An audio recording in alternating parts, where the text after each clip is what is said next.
So here we go. This is Algebra 2 with Mr. Smith, and we are looking at section 4.6, performing operations with complex numbers. So we have seen at a young age what we call the natural numbers. These are your counting numbers. These are the first numbers that you learn. This is 1, 2, 3, and now we know it goes off into infinity. The next grouping of numbers is called the whole numbers. And the only difference between the whole numbers and the natural numbers is the whole numbers include the number 0. And as a young child, you didn't learn the concept of 0. It only came in play later. And so the next biggest grouping of numbers is called the whole number system. From there, we expand out into the integers. As we've covered in this class, integers are not only the natural numbers, but their negative counterparts. Okay, so -5, -10, all the way off into negative infinity. Then the next set, I'll go back to a square here. This is the rational numbers. And these are any number that can be written as a fraction, okay, or a decimal that repeats. So we consider these the rational numbers. Of course, we have numbers that are not rational. We call these irrational. And between the rational numbers and the irrational numbers, that makes up the whole of what is the real number system.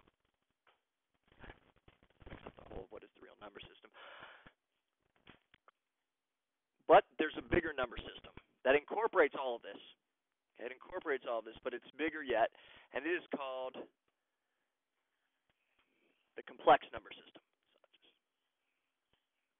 So the complex number system incorporates all of the real number system, but then it also incorporates this idea of any number that can be written some form of the square root of -1. Okay, and so this number, the square root of -1, becomes the basis of what is the complex number system, and this number is called I. And so complex numbers are written in some form of this, some form of I. So our irrational numbers, just as a review, this might be like the square root of 2 or pi or e. These are all numbers that are decimal numbers that never end and never repeat. Okay. All right. So this forms the basis of what we're going to be working with today. But the main point of understanding complex numbers is to allow us to solve quadratic equations. Don't lose sight of the fact that we're in a section on solving quadratic equations.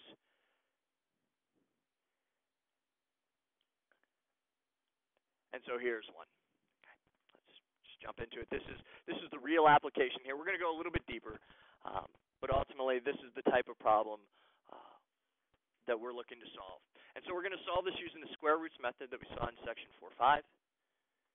And so to get there, step 1, I want to get the x squared by itself, so I'll subtract the 11. So we have 2x squared equals -48. Divide by 2, x squared equals -24. And now we proceed just as we always would have. So x squared equals -24, and we take the square root on both sides, considering the positive negative case. And so x equals the positive negative square root of -24. And at this point, had we solved the problem previously, we would have to stop and say, well, wait a second, there is no number that when I square it, I get -24, because a positive times a positive is positive, a negative times a negative is positive. So there's no way I could get this in the real number system. Okay. And that's the need. That's why we look at the complex number system now to allow us to deal with this. So to take care of this negative sign in the middle or underneath the square root, we simply rewrite this as the square root of 24 times the square root of -1. And we take the part that's the problem and we push it away Okay, the negative under the square root's a problem, so I put it away, and now I can think of this as positive negative square root of 24I. Okay, so we just rewrite the square root of negative 1 as I, and then the last piece of this is we take the square root of 24 and we simplify that if we can. Okay, so we look for the greatest perfect square, and in this case the greatest perfect square is 4, so we rewrite this as the square root of 4 times the square root of 6, which is the square root of 24, and then I, and then of course the square root of 4 is just plus or minus 2 radical 6I. Okay, and of course you could jump to that conclusion. You don't have to walk through each of these steps, but for anyone watching the video, I just want to make sure they see all the steps that transpire. So going back to the beginning, we want to get the x squared by itself. We subtract out the 11, divide by 2, take the square root. In this case, we know that we're not going to get a real number answer, so we introduce I here as the square root of negative 1, and now we simplify as needed. Okay? Okay, so that completes this problem. Again, just as a review, we do get two solutions here. Okay, so we do see two solutions to our quadratic equation. The only difference is both of these solutions are complex numbers. All right, moving on. Let's take a look at another problem. Again, we're going to solve this very much the same way. We're looking to use the square root method, so we're going to get x squared by itself. So subtract 13. So 3x squared equals negative 36. Divide by 3. X squared is negative 12. And at this point, we take the square root on both sides.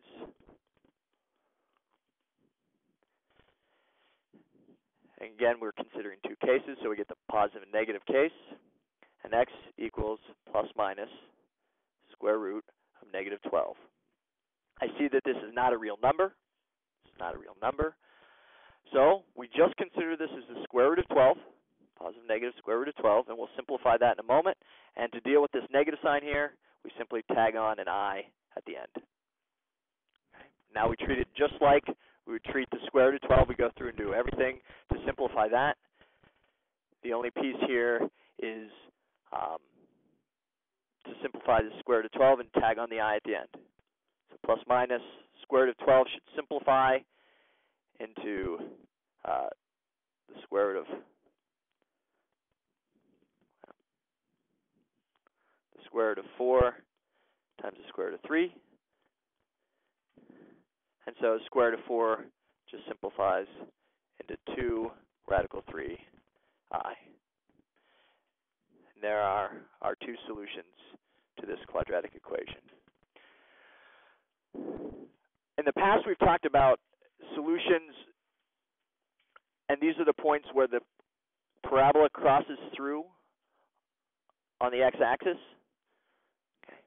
Well, if I get two imaginary solutions like I did in this case, what happens is our parabola this time never crosses through the x-axis. Okay. And so graphically, if you're looking to solve this problem, all you'll see is that there aren't real solutions, but you won't be able to tell what the complex solutions are.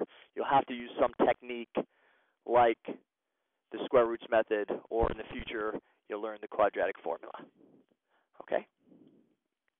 All right, so moving on, I'm going to do one more problem, and then I'll ask that you pause the video and you work out the next two on your own. Okay, so again, we're going to use the square roots method. At this point, I add 8 to both sides. X squared equals negative 28.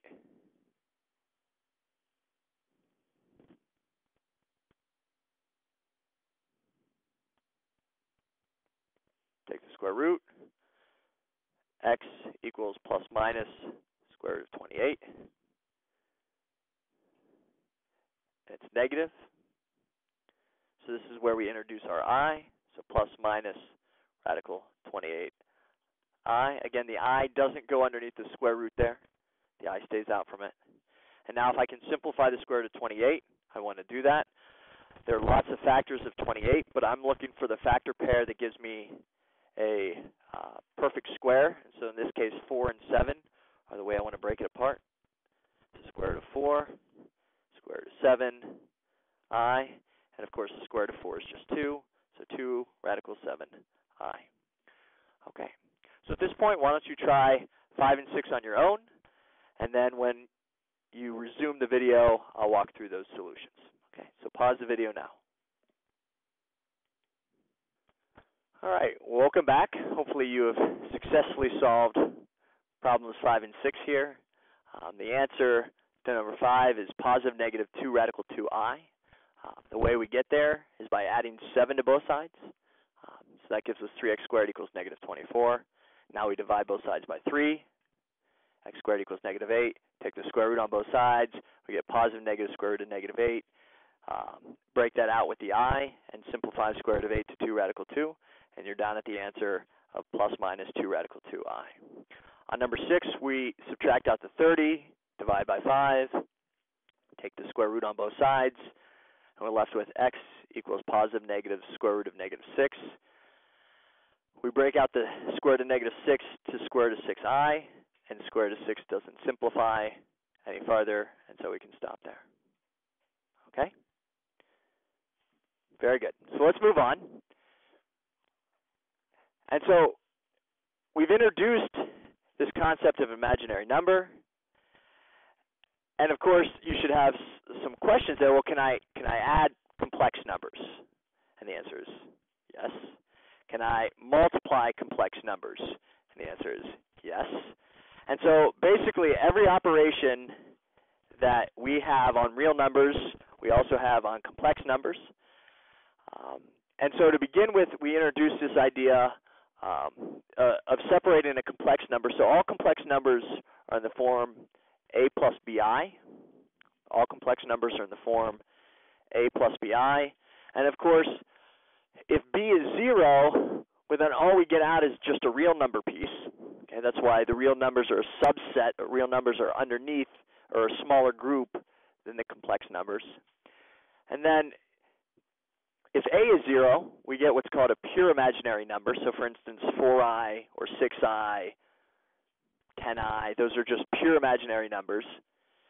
And then this is our kind of our standard working form of a complex number where we get this a plus bi form. And you've actually seen that. We've been working with that a little bit previously in the chapter. So for instance, 3 plus 2 radical 2. Okay, now this is not a complex number, but you see it's one number written in two pieces. You have the whole number piece and then the irrational piece. Okay. And in this case, we're doing something very similar with complex numbers. It's just now we get something like this. Okay. And in the complex number system, we call this the real number piece, and we call this the 2 specifically, the imaginary piece. And so we can break up every complex number into 2 components, the real piece and the imaginary piece. And then we use that idea when we want to do things like adding or subtracting. So if I have 2 complex numbers here, a plus bi and c plus di, the result is simply a plus c and bi plus di. And that's what happens right here. And so let's just jump right to a problem. Here we are. So in example A, I have 8 minus I plus 5 plus 4i. Okay. And what I want to do is I want to add these, and so we add the corresponding real parts. So 8 plus 5 is 13, and then we add the corresponding imaginary parts. So 4i minus I, which is just plus 3i. Okay. And this should work like you would expect it does, right? A plus 5i is 13, 4i minus I is 3i. And there we are. That's how you add complex numbers. Okay. Same thing applies in B, except we're subtracting, right? So 7 minus 3, which is 4. And now we have to be a little bit careful. Right, I have minus 6i minus a negative 6i. Okay, so this minus and this minus basically make a positive. Right, so I get minus 6i plus 6i. So actually the imaginary pieces drop out. Let me show that again. All right, this minus here and this minus here basically make this a plus 6i, right? Minus a negative becomes a positive. So I have minus 6i plus 6i, so that drops out to 0, and so we're just left with 4. Okay. Part C, again, it's kind of written in a unique format, but if I want to solve here, I distribute the minus, and probably the easiest way is to just write it out now as 10 minus 6 minus 7i plus 4i. And now we combine, for lack of a better word, like parts, right? We combine the real parts together, so the 10 and the 6. We combine the imaginary parts, the 7i and the 4i, and so that gives us 4 minus 3i.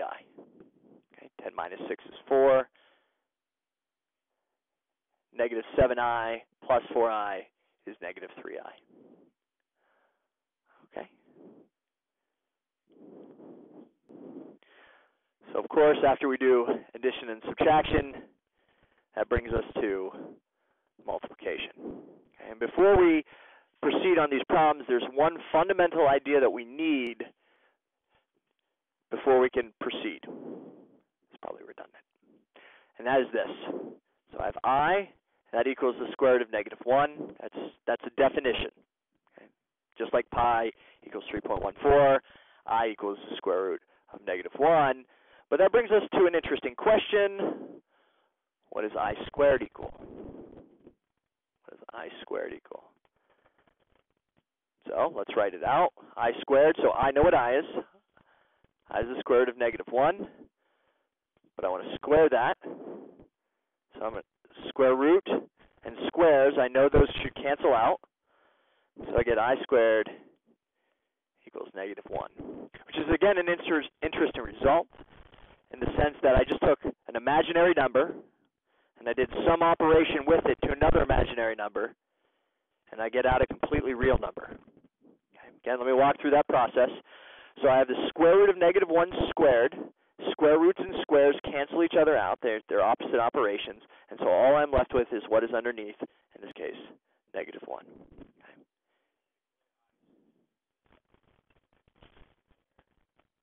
So the question is, I is just a way of putting a negative under a square root.